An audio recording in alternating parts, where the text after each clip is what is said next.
I just want all of you to first, your opening comments on what the Madras High Court has said, because, every channel must have done this, but the South Indian show has done it from the day it broke, and every day different aspects of this case which smelt of atrocities and brutality from the word go. May I request Tilakavadi ma'am to first please take this question, your opening comments on what the Madras High Court said, that B. Ajith Kumar's death was indeed because of custodial torture.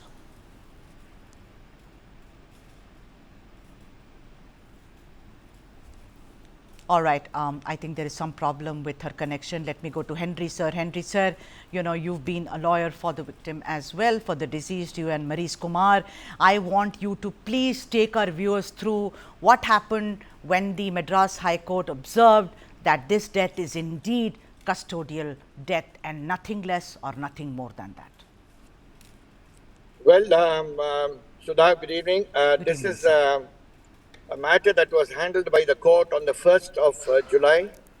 And on the 1st of July, the court was pleased to appoint a judge, sitting judge, district judge of the Madurai District Court to inquire into the matter and submit a report about what had taken place before today. And the case was posted today. The district judge submitted his report today. But before the district judge's report was read, the additional advocate general provided a status report to the court and clearly stated that on the 1st of July, the government of Tamil Nadu had transferred this case, had given its consent for the case to be transferred formally to the CBI. They wanted to remain independent because their own police force was involved in this brutal act, and therefore it was they had no objections to it being transferred to the CBI. I myself was not for the CBI, for the records of the CBI here, both in the Satangulam case as well as the Sterlite prosecution. But then it was the court's order, and therefore it has gone to the CBI, but with a very important rider that the CBI has to complete its investigation before the 20th of August 2020. They've been given exactly 1 month and 10 days extra for all their formalities to be completed. The court has also directed that the Witness Protection Scheme 2018 is provided to all those who have deposed, and was careful enough to also include that the principle of command and responsibility will be followed to ensure that only constables do not get hanged up. It is also senior officers of the rank of inspector, DSP and above who, if evidence shows, would also be pulled up. We have now also asked for compensation, and the court has posted it after 2 weeks on the question of compensation alone. So this is the state of affairs. This is the brutal case of torture, but because of an independent report by a district judge, where all these victims of torture, many of them, it is not only the deceased Ajith Kumar, but all others who have deposed extensively on what has happened. Right. B.S. Ajitha, let me bring you in. B.S. Ajitha, I want to ask you, why is the record, so far as custodial torture and deaths are concerned, in Tamil Nadu so dismal? I mean, I'm going to read you out the statistics. This is judicial magisterial inquiries between 2017 and 21, 39. Police arrested 0, police charge sheeted 0, police convicted 0. If you take the case of even the Lokniti report, B.S. Ajitha, it has come to the fore that nearly 90% of the cops feel that interrogation in this fashion using brutality is essential. It's almost normalizing. It's almost humanizing. What is dehumanizing, Ajitha? Now, on the one hand, we have this, and people like Henry sir has time and again highlighted these cases, and so have you, Ajitha. But why is it that nothing, the needle does not seem to move at all? Also, Binix and Jairaj's case, Santanakulam, which I had, extensively covered. I mean, that bleeding dhoti and those cries of torture, no one can ever forget. You can get goosebumps thinking about it even as I'm sitting here. Ajitha, what is the reason for Tamil Nadu's dismal record, as it were? Yeah, I feel this is the impunity with which the state works. This is not only the case of Tamil Nadu. I feel this is entire India. This is what is happening. And I feel that the problem of impunity comes from the lawlessness in the entire country, which we call ourselves biggest democratic country in the world. When we don't sign the UN's CAT, that is Convention Against Torture, when we only sign, we don't ratify it, we don't bring it as a national law and the local law, then there is no question. And every state, every authority, every political party who comes to the power, they think that they have to protect the police, not the people. Because when we speak to the top officials, they very clearly say that the morale of the police will go down. So they always protect. And the state, every time, they are here to protect them. That is what we can see, that the convictions are dismal and abysmally low, and it is very frustrating. And even in 2021 August, CJI, none less than CJI of India, Justice N.V. Ramana said that this police station custodial torture and custodial deaths, it's happening continuously, and the police stations pose the highest threat to the human rights and dignity, because it is still prevailing, notwithstanding the constitutional guarantees. See, when a CJI of a country could speak about the custodial torture and deaths in India, that is what is also part of India is Tamil Nadu, All and we right. don't find anything different. All right. G. Tilakavadi is back with us, former DGP Tamil Nadu. Ma'am, can you hear me, ma'am? Tilakavadi, ma'am? Yes. Yeah. Tilakavadi, ma'am, Hello? good to have you on the show, ma'am. Thank you for making the time. You know, the entire thing about, when the Chief Minister said that I'm going to transfer the case to the Central Bureau of Investigation and not really keep it limited to the CBCID, because then there will be that, there could be a perception that we are not doing what is called due diligence.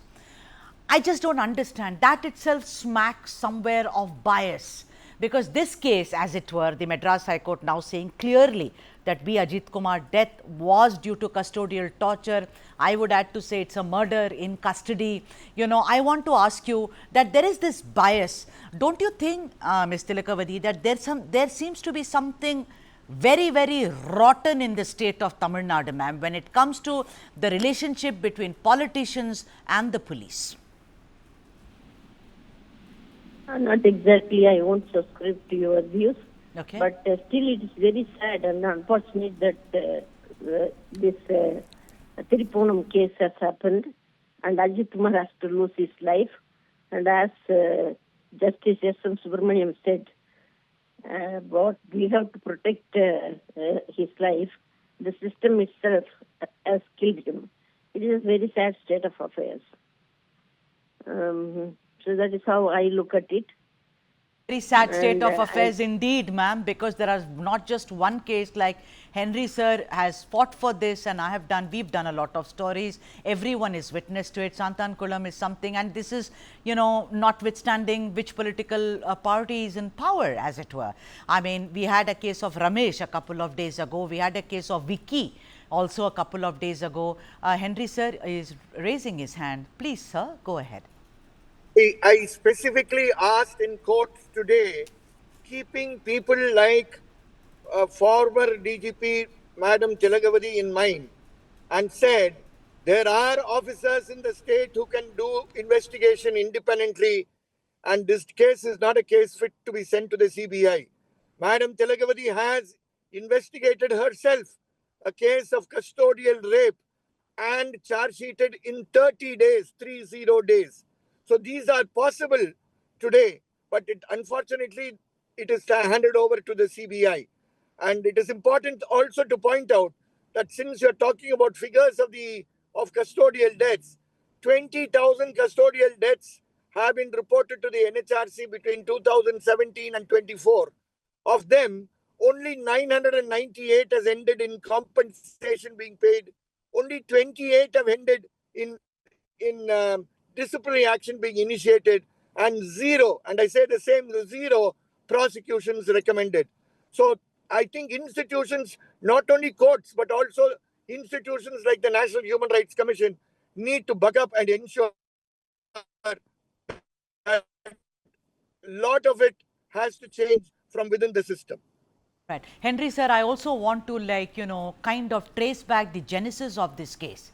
Look at it. Number one, Nikita, who has a very dubious past as it were. I'm not apportioning blame or sitting on judgment. It is for the law enforcement to talk about it. Was it a theft? Was it not a theft? Who is she? She's got past cases. But someone may turn around and say, but hey, that does not mean that she's someone who's guilty here. Also, the DGP and the SP, their role with such swiftness, they say, tell the special force to go and treat deceased Ajith Kumar well. The role of the top cops as well. Henry sir, don't you think the role of these principal characters, Nikita, then the SP and the DGP, they are all under the scanner? Would you say because somewhere, who knows, Ajith Kumar may have been alive if these people had not actually, overreacted or been more loyal than the king, as it were, Henry sir. Let me also clarify through your program that the FIR in crime number 302 of 2025, which is the theft case, has also been handed over to the CBI today. So the case that Nikita initiated, and I don't want to pass any comments about the lady. She's got a right to file a complaint, but her complaint will also be investigated by the CBI. Is the court order today, this morning, number one. That I think is extremely important. The court order also mentions that the CBI will look into the principle of command and responsibility. So your concern about higher officials is to be looked into by the CBI, particularly of the inspector who handed over custody of Ajith Kumar to the special team, the DSP whose special team was investigating, and other police higher ups, both within the district as well as above the firewall in Chennai. I think all this will come under the CBI scan, and I think it's up to the CBI now. The ball is in their court to investigate and find out who gave the command, and those who gave the command are also responsible to face the consequences. Well said. Absolutely. Ajitha ma'am, I want to come to you. Ajitha, tell me something. I know that when you are fighting for these cases, maybe you know this by heart, you memorize it. But in this case, Ajith's case, the most horrible, horrific proof for lay people like us was the post-mortem report. The amount of cruelty, it is not just a blow here and a blow there. It is repeatedly. Also the jab in the abdomen, which some doctors say could have, I had a forensic expert, Ajitha, and he said it could be fatal. Also skull, also forehead, also head, also elbow, genitals, knees, arms, legs, you name it. I mean, both external and internal. There were so many aberrations apparently. Ajitha, don't you think that the post-mortem report which came out is one of the most important documents in this case, which would have helped the Honorable Court to come to the conclusion? Yes, indeed. It's a custodial. Yes, of course. Of course, yes. That is the most important and clinching piece of evidence, because when we speak the truth, the courts wouldn't listen to us just simply what we speak, but they would like to go to the document, and it has to be corroborated by so many other things. When the evidentiary value of a forensic report, which is the autopsy report, that is the postmortem report, speaks volumes about the torture and the treatment, inhuman, degrading treatment that Ajith Kumar would have faced before he lost his life. So the amount of torture, that is what is most agonizing over here, because it is not one injury. As you said, it is from top to the bottom, from head to toe. No parts left, no single part of the body is left. And 44 injuries externally and internally. And internal injuries, we can't even really find out. And also, even without external injuries, in many cases where we see in the Vignesh case and other cases, there could be heavy protein that could be released into the blood when the internal injuries have taking place, and the body is protecting its own system, and that more of protein get collected in the kidney, and immediately they die of kidney failure, how Satankulam victims of Benix and Jairaj did. So in this case, not only internal injuries, external, I'm only able to, I'm not able to even understand the mindset of the police officials who has caused those injuries, how they can be so inhuman to a fellow human being. So they are trained, or are they are walking with impunity? They know that they can get away with it. Really, all these things are putting a big questions on us more than answers. Yeah, So Ajita, even I was really, thinking we the want this. same thing, and let me go to Tilakavadi ma'am. Tilakavadi ma'am, you know, interrogating is fine, that comes with the job, as it were. But this kind of cruelty, I mean, I've only seen films where you are so frustrated due to whatever reasons you may have, that you just beat a human being in the most inhuman fashion, and you're not satisfied unless that person is bleeding from various parts of his body and falls down completely helpless. This kind of cruelty is inhuman. The police is here in their khakis to protect us. But if they become like this, they became the ones who are actually attacking the other person, then what's the point of having a police force at all? Don't you think that the Tamil Nadu police really needs to kind of have some lessons in how to be humane, madam? Whatever you say is right, but then let us not throw the baby with the bathwater. And here we have to be very specific as to who are the offenders and who did it. I mean, as I look at it, it is the 6 constables who are in the special team who are handling Ajith and interrogating him. And they have done this inhuman thing, and they will face the music for that. And as this Bennington, this George, that case in Tuticorin, it still haunts the memory of Tamil Nadu. But in spite of that, this Tiruponnam police chose to do this is very unsatisfactory. It is very unfortunate. And I am surprised that this particular team, which calls itself a special team, is not having an officer of even the sub-inspector's rank to guide them. And it is all manned by constables. So there is no one to call halt. So they went on and caused almost 50 injuries on this poor Ajith Kumar, and which has led to this kind of this unfortunate Good death point. Yeah, of this very young good man. point indeed. Yeah, now you say they're all constables, but the thing is that the order came right from the top, ma'am. They said treat Ajith Kumar well, you know. So that is what maybe it is to satisfy the forces, the voice which gave the command that these constables decide that we will do due diligence because we've been asked to do due diligence. And they can't think This beyond is, it. I mean, the top means there's the present officer DGP, Shankar Jewal, is one of the finest officers that we have. But they said that some revenue officer from the center is supposed to have called. That is what, as the grapevine goes, it has to be looked into. And the pity is that normally Tamil Nadu police takes a lot of pride in itself, and they will not easily allow the CBI to take over any case from them. And now they are coming forward to hand over the case voluntarily to this CBI. That itself is not a welcome thing. Okay, Henry sir, I mean, I want to talk to you about this. I mean, it came from from Mr. Rawat and also from another top DGP. I mean, someone who called, and today is in the court looking at their role as well to see that, you know, like ma'am said, Tilakavadi ma'am said, these are constables, maybe they cannot think beyond point A. But the point is, don't you think the minute they get this, they just start assaulting someone because they want to prove how loyal they are? Henry sir. No, I want to support what Madam Tilakavadi said. In fact, in court, despite the order of the government transferring this to the CBI, till the end tried to put up to the court that this is a matter not for the CBI, this is a matter for very, very well-trained officers who still exist within the police force in Tamil Nadu, not only at the top but also at the bottom, to do this investigation. But anyhow, the job had been done by the government, and the government was very, very particular to hand it over to the CBI.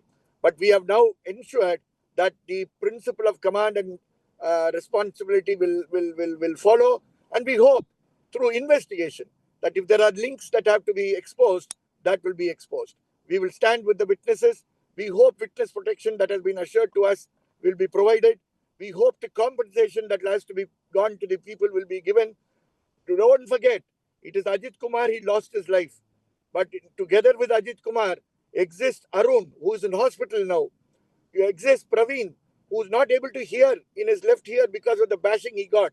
He was the person who had to buy the chili powder and give it to the police. So this will continue, and our monitoring will also continue.